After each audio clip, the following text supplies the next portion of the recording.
ready to take your investment game to the next level? Introducing Digital Investor, your ultimate guide to mastering the digital marketplace.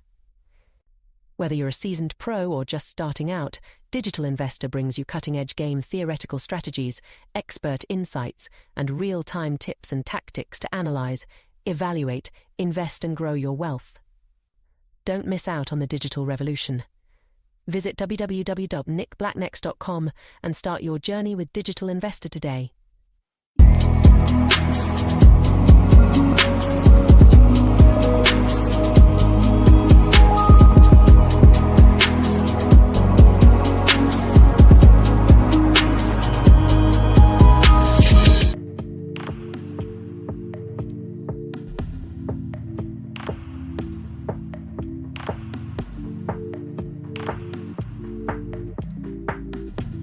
Brandon. Hey! Let's see. Sherry just sent you an email. Dude, look at this. We got an update already. Nick, I already fixed it, bro. Oh, look, snap. I already got an update. That's how fast I am. Very fast. I already took care of it. Done. She's here.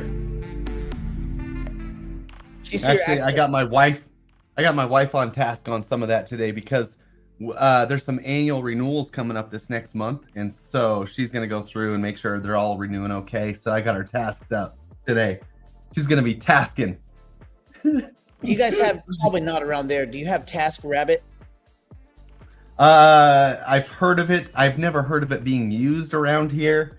We only have 12 people in our city, so probably not that well used, because I pretty much do all the handiwork for everybody. For the whole city? Yeah, for the whole city. Pretty much handle it. Power lines are down in the Capitol building. I'll be there. I gotta go. I'll be back. I'll be back. Yeah. Yes. Well, you know who won't be back is a lot of these people that went to sleep with Ethereum at $4,500 and change and woke up at $4,200 and change, and all their liquidations. Oh. That's the best place to start right there. You got some info on that, don't you? People got wrecked yesterday. And what's even worse for the Ethereum crew is had nothing to do with Ethereum. Doesn't even have anything to do with crypto. It's that it all kind of started when Bitcoin hit its all-time high going into Thursday. Yep. And then I think it was a combination of profit taking, and a lot of people will set sell orders at all-time highs, just as a general rule. So that happened, and it started some liquidations. And then when things calmed down, I think people jumped back in and levered up. And so you had Friday and Saturday, things were kind of in the doldrums. Then Saturday, things picked back up. Everything started heading back up. And then Sunday, things were fine. You know, prices were like even Bitcoin was in the 118s. Ethereum was in the 4,500 range. And then about a few hours ago, oh smokes. Yeah. The price just got gutted. It started with Bitcoin, and then everything just S the bed with Bitcoin. And when it was all said and done, in just a few hours, you had, 24 hours, it's been over $1 billion in liquidations. But in just the last 6 hours, I think it's been 534 million in liquidations, with Ethereum traders experiencing the bulk of it. I think it, now I think this number that I'm reading is a little bit old, but it's got it at 212 million in losses for Ethereum traders. And oddly enough, you'd think it would all be long losses, like people that went long. No, people lost on the short side too. So all the bouncing in between blows up everybody. So weird. Yeah. And then because Ethereum got as low as 4,270, and that just nuked a bunch of people. So you have any pearls to add to that? I mean, I saw a ton of those liquidations go through. Obviously, you can watch these liquidations happen in real time. There's some pretty big ones, but of note, I guess a couple of people on Hyperliquid, got melted pretty hard. There's a Ooh. theory around that, like some of those bigger people trading on Hyperliquid, or just because it's a public platform or whatever, there's a theory around that they're getting hunted like more than anything else has been hunted in the past, which could be partially true. But I think the main thing that I think a lot of people look at is these liquidation levels. This is the heat map for liquidation levels. You see these like bright yellow areas.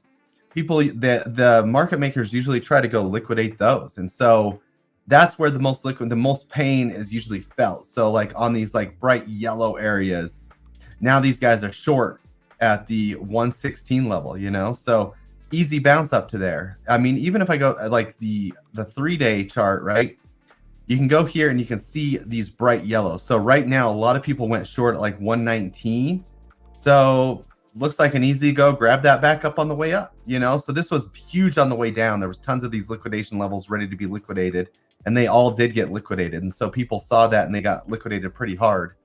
So watch those liquidation levels. There's a lot of longs at I think they're watching the 114 and then the 111 area too, is where a lot of liquidations could happen as well. Yeah, I would be surprised if it got that low. To 111. Yeah, A lot of people are watching that area for whatever reason. I don't know. We'll see. I don't understand. I think there's a lot of sideline money that would come back in 112, 113. Yeah, I think they're going to front run this one. I mean, everybody's watching the 111 for whatever reason. Apparently, that's a really strong level of liquidation and a technically strong level. So even chart. So all the TI guys are watching it. All the liquidation guys are watching it. So everybody else is like on all the message boards and stuff are like, well, we're going to front run it. So yeah, you could be right. It won't get down to that level because it'll get front ran pretty hard. So that could be funny. Well, and I also don't think, you know, what we're saying that, you know, the TA guys and all that, this makes up 2% of the market. All of these guys, all these gamblers, it's a very tiny position. They don't have any money. They're just reading charts, right? There's not a lot of money investing in this right now. Most of the retail investors have not participated in any of this. They're pretty quiet. Now, you see a lot of the panic in the retail investors, but these assets are pretty thinly traded because there's not a lot on exchanges right now. And that just gets to be a more, what would you say, a more volatile environment. The more the ETF inflows increase and the more, you know, Bitcoin and Ethereum get hoovered up into funds and things like that, the more volatile it will be, and the more havoc a small group of panicky, weak-willed retail investors, they can cause a lot more havoc because there's just less people in the market and there's, you know, the liquidity is becoming more anemic than it was as Bitcoin and Ethereum leave the exchanges. Yeah. So remember, if there's less people involved, less people and less crypto involved, less tokens involved, then you're going to have a lot of volatility with a very small amount of traders. Yep. That's also, I think, why a lot of this, had the markets been open, I don't know if we would have had as big a dump as we did last night. It was pretty fast and hard. I mean, really, we're talking on ETH, it went, you know, it dropped about 6% overnight, you know, which is pretty decent sized drop for Ethereum. Because it is such a low flow. I mean, it was moving pretty good. I mean, at the low point, I think it went down even more. I was down 8% at one point. It went down to 4,200. Okay. And this is only going to happen when, I guess, you don't have the institutions buying, because even last week, you look at, let's see, where is it? Bitmine. They bought another 373,000 Ethereum last week. Yeah, this is the kind of crap that can only really happen on a weekend. Yes, because I bet you Tom Lee's going to buy more today. Like, he has a game plan, and the institutions are not affected by these small. No. You look at this 10% move that wiped out $500 million of Ethereum traders or whatever. They don't care about that at all. It's just these little traders that are like max leverage to the hilt that are like, well, I just got blown up. Tommy's like, okay, I'll buy a little more. Yeah. These are such small amounts to him, it doesn't matter. And he's going to DCA with his plan to own 5% every single day. What are they up to? They went over. They're at $1 million. $6.56 billion. Yeah, they're at 1.5 million Bitcoin.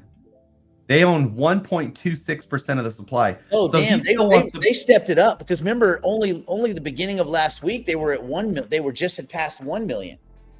Well, that's the thing. I don't think this is going to stop either because they have an aggressive buying plan. They have unlimited capital from Wall Street, essentially unlimited, right? Compared to the ETH flow, it's unlimited. And they're just going to keep buying up to 5%. They're going to get there. And with that goal in mind, that's why I don't think ETH falls.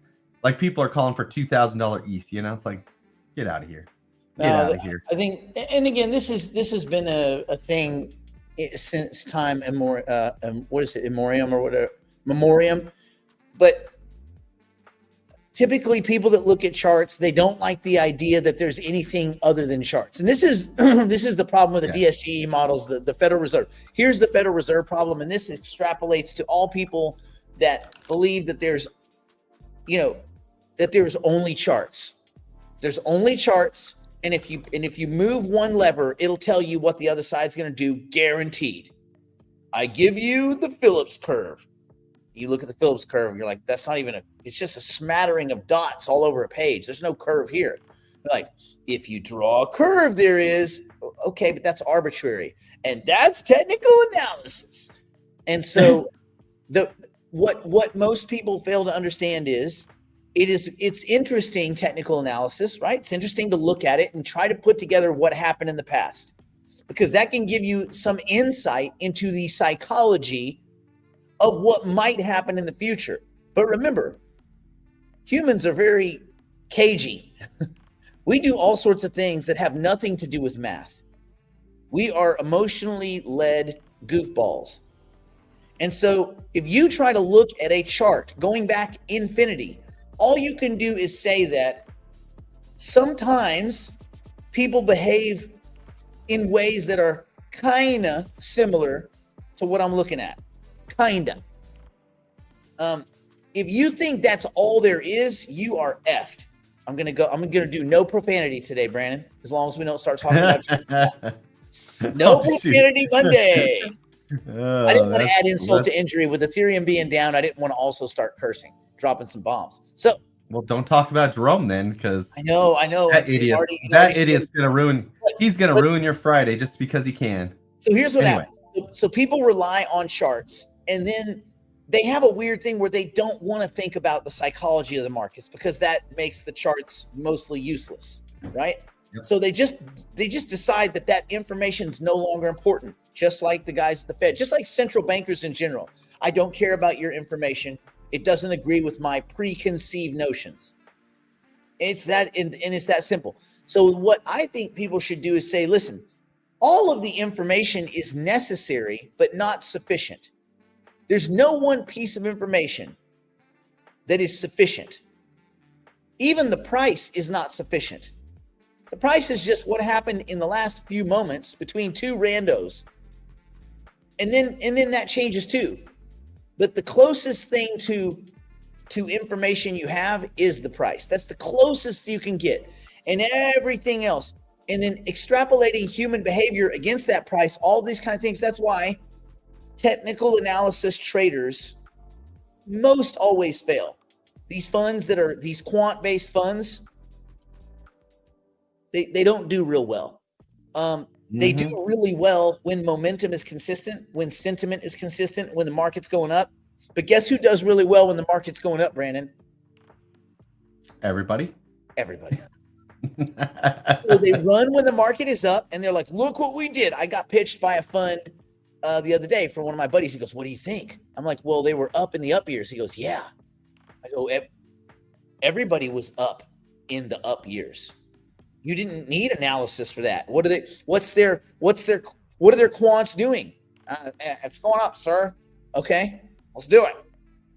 Until it goes down. And then they had like negative quarters and stuff like that. And like, yeah, there's only a few. Yeah, but that they did the same as the market. They just used leverage in a couple of cases against the market. And they got away with it a few times, and they didn't get away with it a few times. But they've achieved nothing. If they had just left their money in Bitcoin, it would have outperformed all of their performance. And so you get to the point where you're like, well, in crypto, buy and hold is active management. Like that's the best active managers actively keep their damn hands away from the keyboard. And so I think that's kind of important. All this information that you can collect, it's necessary, but none of it is sufficient to trade with. None. So if you think you have a magic, oh, I've got this special chart and all this kind of stuff, you're wrong. You're on your way to being broke because no one has the. Look at Berkshire Hathaway. Brandon, you know how many times they've had their fund cut in half? It's like 9 times. Mm-hmm. And we're talking hundreds of billions over the years in losses. But they still melt it up because they buy stuff that they believe there's a fundamental story around. And then they sit there and they stare at it and they're trying to go management changes for the better. And they stare at it and they stare at it. They go paint a fence and they stare at it. They go eat McDonald's. They stare at it. Instead of like always twisting dials and trying to outsmart everyone. The only people that we're going to consistently outsmart are the people that just aren't paying attention. The good news is that's like mostly everybody. Mostly everybody's not paying attention. That's what our advantage is. Our advantage is we pay attention to this stuff. So we're not making guesses. We're making relatively intelligent inferences.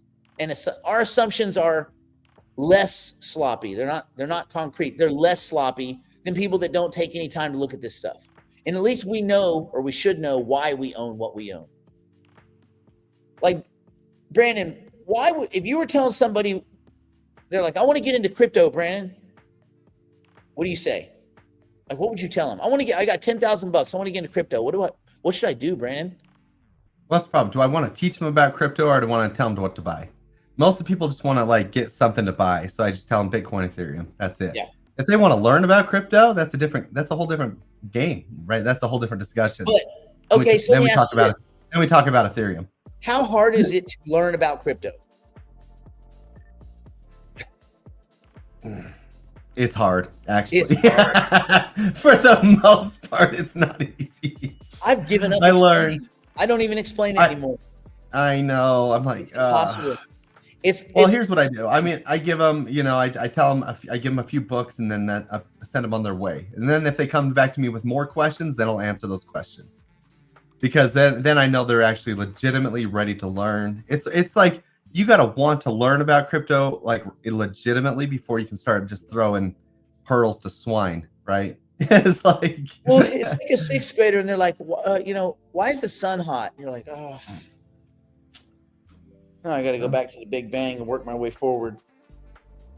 I got to talk about. That's usually where I start in crypto too, though. So lithium, hydrogen, helium, lithium, beryllium, clouds, and all of it together, and planets and supernovas, and I got to talk about quarks at some point, and asymptotic freedom towards the end of the universe. There's a lot. It's hot, man. It's hot, little kid. And so crypto is just. There is so much involved. I see why it's tough on people. They're like, I want to get in. You're like, and you almost want to tell them don't. You don't want them to not succeed, but you're just like, for a fact that they won't, because what they'll do is they'll get involved for a while. It will become daunting. They'll be just inundated with stuff, and they won't know how to weigh the stuff. They'll be like, I saw this new blockchain. It's called Turd Dumpster. It looks awesome. Like, I don't have the years it will take to explain to you how stupid these projects are, because they're weighing all the information the same. Because they don't know what to weigh. Oh, like this project's garbage. Why? Because the team. Why? Because the time. Why? Oh, what about this team? So you have to have some system, and like the 5 T's used to be good, although I think now that's still probably good before a company is launched. after a company is launched, sentiment, crowd stupidity comes into play, sentiment being a big one, because it seems like sentiment analysis has become more important than just about anything else, because they have made some really crap projects stick. I mean, look at, why is Cardano up 20% in the last 2 weeks? Because jackasses on Twitter think they're buying the token to get the airdrop. They don't understand. Like, yes, but the snapshot was taken on June 11th. Sweet. How much do I have to have? No. You're missing the point. It was already determined who gets that. You don't get it. Yeah. How many ADAs do I need? Oh my God. Like this. So the ramp in education is so high that for most people, I know it sounds bad, but for most people, I would just say it's too much. It's too much. Yeah, I mean, Charlene has a point too. It might be better to neckbeard army is strong. That's funny. That is funny. But Charlene, I mean, with the ETFs, Bitcoin, Ethereum, maybe that is right, because just to buy Bitcoin and Ethereum on Coinbase is so expensive. Yeah. Have you looked at their rates? Like, it's absurd. Like, it's such a joke just to buy the stupid Bitcoin and Ethereum. I mean, it sucks because my mom, she wants to buy Bitcoin and Ethereum, and like Coinbase is the simplest way, but it's so expensive. So expensive. It's like, I wish I could just, I don't know. Because she doesn't want to do more than $100 a month. So I'm like, if we could just do more, I would help you do, your own wallet and stuff like that, and take it off chain and then buy it for cheaper. But you know how it is. Anyway. Well, Charles, Stephanie, of course, Charles says ADA is better than Bitcoin, but yet they used a bunch of ADA to buy Bitcoin. That's weird. Also, being more techie, more technical savvy, using UTXO, but being niche technically better because of governance and voting and stuff, comparing to Bitcoin, no one cares. No one's comparing. I mean, no one. Charles, maybe. No one other than Charles on earth is comparing Cardano to Bitcoin. They're just two different. There's just two different complete animals. No one is going, man, I wonder if I should diversify some of my Bitcoin into Cardano as a store of value. Truck, no. That doesn't even make sense, because for many reasons, but the main one is that other than Bitcoin, there is no other store of value. The argument's kind of being made that there's some money element, some money factor to Ethereum. But that doesn't even fall to me. That doesn't even still sound right. But there certainly isn't with Cardano, Solana, like go down the list. Just isn't. Those aren't stores of value. And you know this because people aren't saving their cash in those assets because they think it'll stay consistent. They might be gambling in those assets to some degree. Cool. But you know what? If they make a bunch of money, they're taking their winnings and they're probably pushing it back into Bitcoin. UTXO, unspent transaction output. Like, I guess the easiest way to say it is the way Bitcoin works is when you do a transaction, the entire wallet is emptied and the money is split in two directions, to the person you're paying, and then the entire transaction, the balance comes back. Okay? That's how Bitcoin transactions work. It's UTXO. Whereas like in some other protocols, you spend some out of a wallet, let's say out of an address. When you sign the transaction, just the part that you're sending goes. Like with Ethereum, all your Ethereum doesn't leave your wallet, and then the balance after the transaction comes back. It doesn't use UTXO to settle. So that would, Barry, you should go. One, you should read the Bitcoin white paper because only 9 pages, and that's good. And then you should read the kind of explained Bitcoin white paper. There's a bunch of them that, matter of fact, you can go to GPT-5 and you can say, can you break down the Bitcoin white paper for me on an 8th grade kind of understanding level? And it is the best. Use 8th grade. And it is awesome. And you'll get a Bitcoin white paper explanation with bullets and highlights. GPT-5 is awesome. I know people are like, it doesn't turn the corner of AGI. Yeah, no one has yet, or have they? And they're just doing it in a closed environment. Mayhaps we'll never know. But yeah, go do have GPT-5 explain to you the Bitcoin white paper, and specifically how transactions enter and exit a wallet. It's pretty cool. It's they wanted to have very consistent trend. There's reasons behind it. There's game theoretical reasons behind it. But anyway, yeah, that's how it works. Let's see. 8 years, no hacks, no downtime. People looking for resilience and reliability may look to ADA. For what? That's the question. Yes, blindside. They may look to ADA. For what? You know why no one's hacking it? Honestly, it's not a honeypot. No one really cares. It's not that interesting. Having a windfall of ADA. Do you see? I mean, think about this. When people do these big hacks and they steal all this money from other exchanges, what do you think they convert it to? They convert it to Ethereum or Bitcoin. They're not converting it to ADA, Solana. No, they're stealing those junk assets and converting them back. It doesn't matter the technology and the promises and all this kind of stuff. None of that. You guys got to get this out of your head. None of the cutesy tools in crypto matter at all. What matters is what people do. It matters what people do. Yes, hackers take whatever they can get, but they convert to whatever they want. They convert to what they want to keep. Even on this, I mean, Ethereum has 10 years no downtime, better smart contracts, easier to navigate, better usage, more adoption. Why would they even choose ADA? Yeah. I mean, it's cool. Cardano has some cool features, right? Their voting is awesome. They, Ouroboros is a cool, system, and they have some cool technology. Charles is not an idiot, but it's the BMW of crypto. It's a bunch of extra features that no one really wants, at least not right now. Lines again. Why would they not choose ETH? More stable, more decentralized, more validators.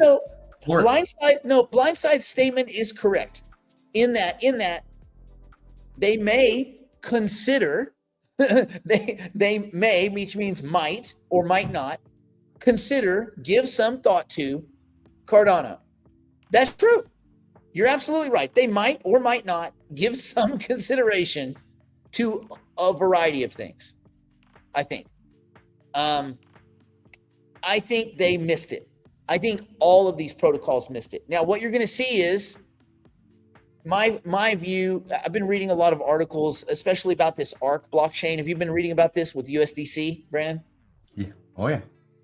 Basically just a copy and paste of Tendermint. It looks like just a Cosmos knockoff. Really. I mean, it's going to be a very isolated use case blockchain. Yeah. That's it, And their main thing is got to make sure we have EVM compatibility. Well, yeah, because it's going to be used with ETH. I mean, it's like, we got to make it compatible with ETH. 100%. Do you know why I think they're doing this ARC blockchain? And most of these stablecoin providers won't do it. One, because the team is not, they can't get an intelligent or competent team, right? But two, they're just doing it to get a windfall. Because they realize, and worldwide, if you're a stablecoin issuer and you're not Amazon, Walmart, something like that, where having the stablecoin is the benefit, right? Like simply having your own stablecoin is a lot of consumer capture, right? But if you're just a stablecoin issuer in the middle there, and the only way you make money is by parking money in government debt for the most part. Short-term on the run treasuries, you roll them over. That's how you make your money. And as long as you have a lot of money, you make more money on the money. And then you go public and you try to make some money on that, but that's a little spammy. And of course, you're eventually, the stock market is not, it's irrational, but we hope it won't always be irrational. And at some point, the price will meet some relative valuation having to do with how much money you produce, right? So if you know that rates are going down throughout the world, you realize also that the amount of money you're going to make with your stablecoin is going to go down year after year as we approach zero. Okay? So if that's the case,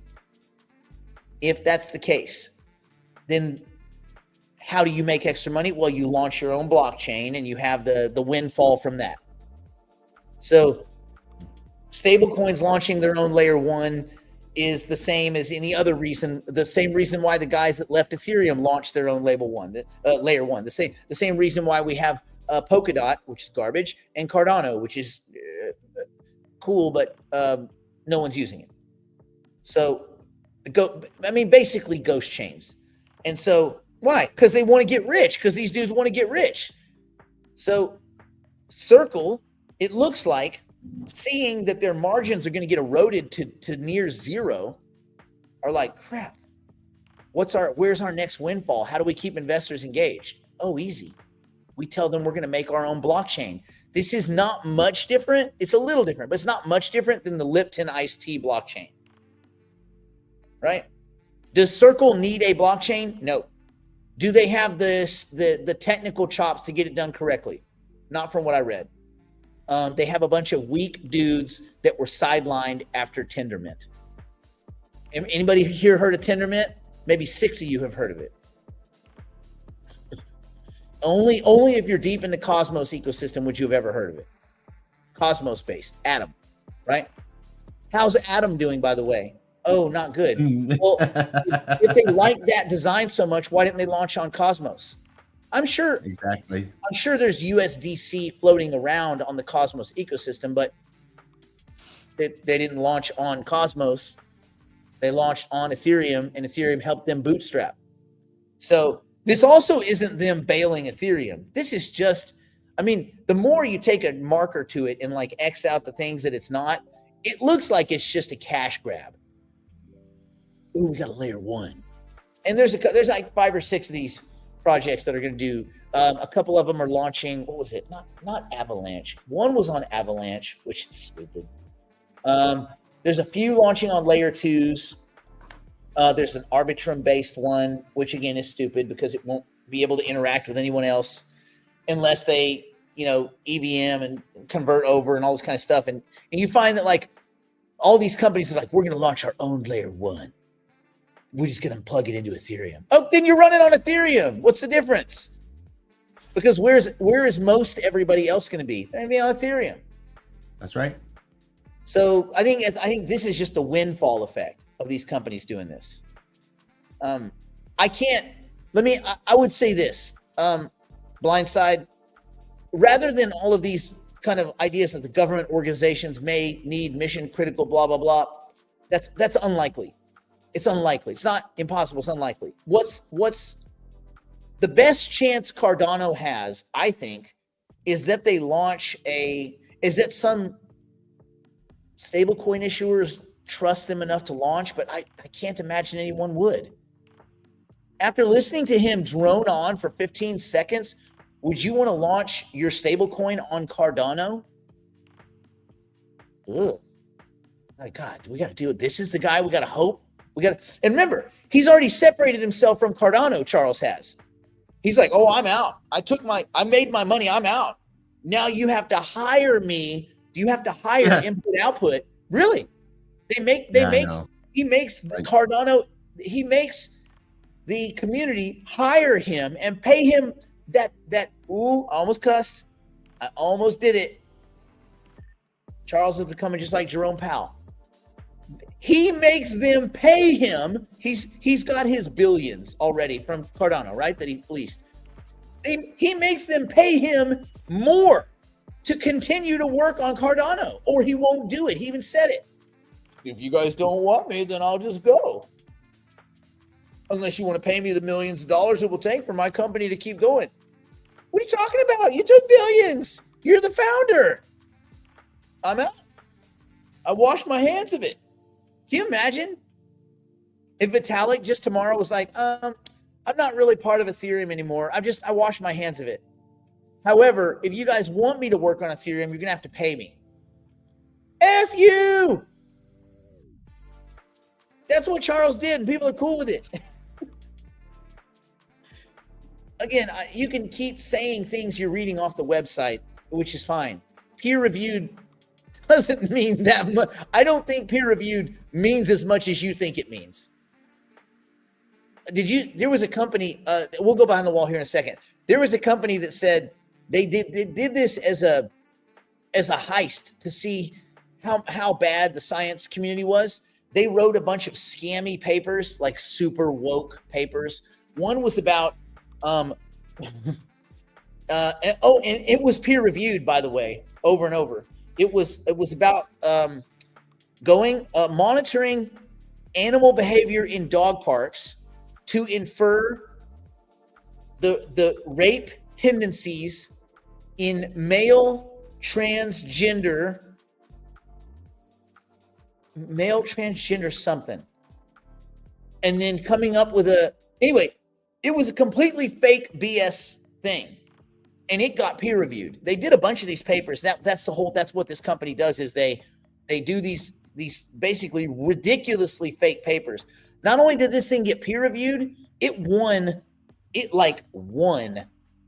was given awards and accolades in 2024 for being like one of the top papers to emerge from like psychology. Completely made up.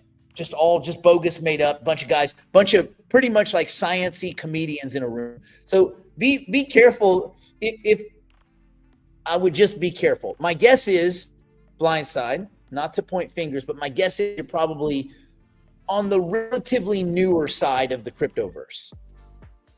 Oh, sorry there, Brad. Yeah, which is cool. I was an early Cardano person, a big supporter of Charles before he started whining and crying. And then I was like, something's weird, man. Something's changed. What happened is, when he got rich, he let rich go to his head. And then when he was saying stuff and people weren't like, oh yeah, Charles, like when government regulators and stuff were like, nope, he'd be like, but I'm Charles Hoskinson. And then that whininess, he just did it so much that then his own community started kind of bifurcating, and people were like, I don't really like you anymore. You're kind of a whiny bee. Fine, then I'll just leave. Okay, go. Get on down the road. But if you want me, you have to pay for me. Like, oh God, man, God. And this is over many years. So I got to the point where I'm like, I just don't want to own the asset anymore, because I just don't want to have anything to do with Charles. I mean, that's the guy driving the car. I don't want to ride with him to school. Same thing with, Gavin Wood. I can't be a part of that. That guy's just a junkie. That guy partied, man, oh man. If you knew how bad that guy partied, he's just a rich junkie, basically. So those guys are out. Would you give money to Galaxy Digital, Mike Novogratz? What, to help him get his lunatic tattoo out off of his arm? How much money do you think he lost for his clients on that one?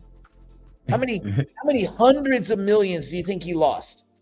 Yeah, but his tattoo guy made money. His tattoo guy made $40, yeah. He made $40. So, I mean, it's just these teams with creeps, you don't have to invest in them. And so I've just decided I'm not going to invest in creeps. I don't care if someone else gets rich. Okay, I got rich I'm already rich, bro. I'm trying to get wealthy. Remember, rich and wealth, those are mindsets. A lot of people here are already rich. Some of you may be wealthy, maybe not showing up in your bank account or your portfolio, but you have that wealth mindset. Like that. And so part of my wealth and rich mindset is I'm just not going to invest in creeps. That's why I don't invest directly in Solana. I like the team at Jupiter, so I'll invest in Jupiter. I won't invest in Solana. I won't own any more coins than is necessary to run my Phantom wallet, which I think is 1.1 is what I've got in there. I haven't had any more. That's it. That's just me. I just won't, because you can invest in other projects that are just fine without investing in creeps. Charles has become a creep. For that reason, I'm out. Yeah, that's me. I probably could have made more money if I was open to it. Like I I knew Luna was a scam pretty early on. Like Jeff Snyder and I had talked about it. Me and him and Emil had talked about it behind closed doors like months before we did that show. You know, we did a show, Brandon. Me, Jeff, and Emil did a show the weekend before the crash of Luna, talking about how algorithmic stablecoins don't work.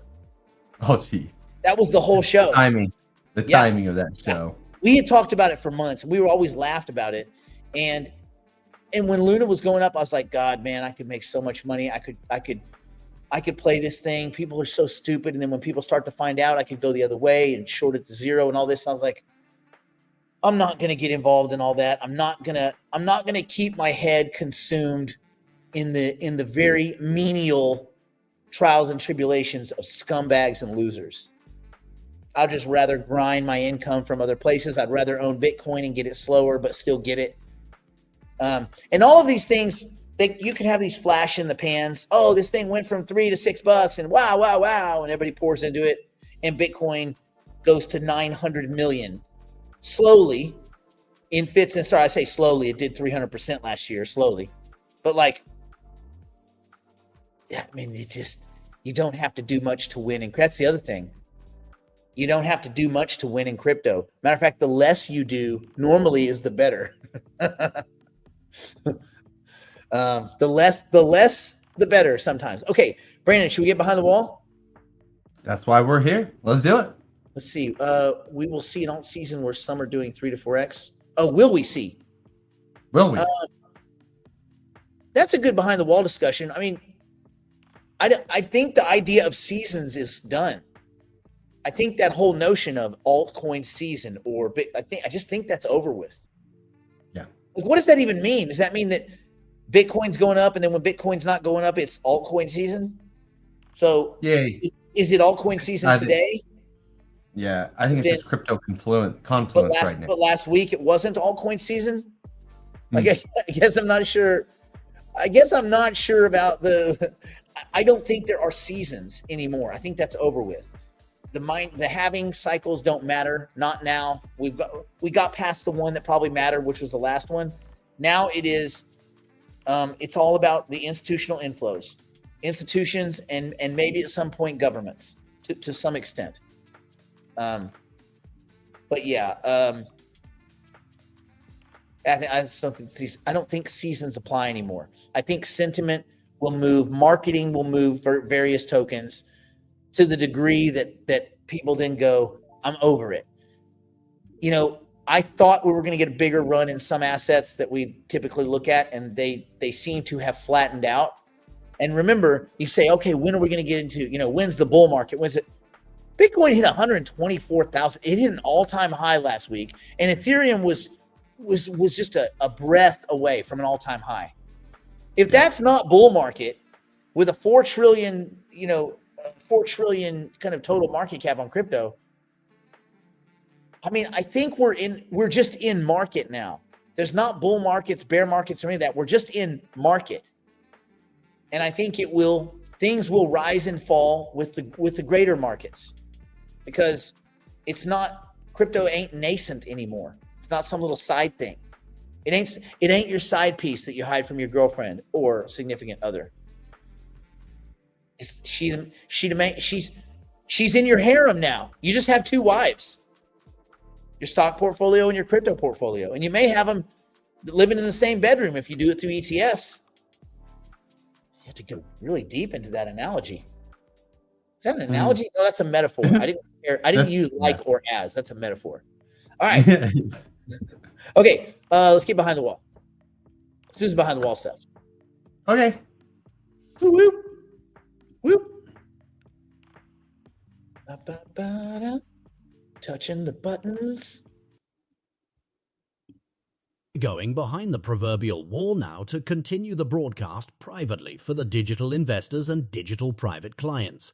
If you'd like to join us, simply go to nickblacknext.com and subscribe to one of our plans and immediately take advantage of our library of tools, tactics, and information. It's all designed to help you learn, grow, and manage your portfolio like a pro. Join us now. We're going behind the proverbial wall now.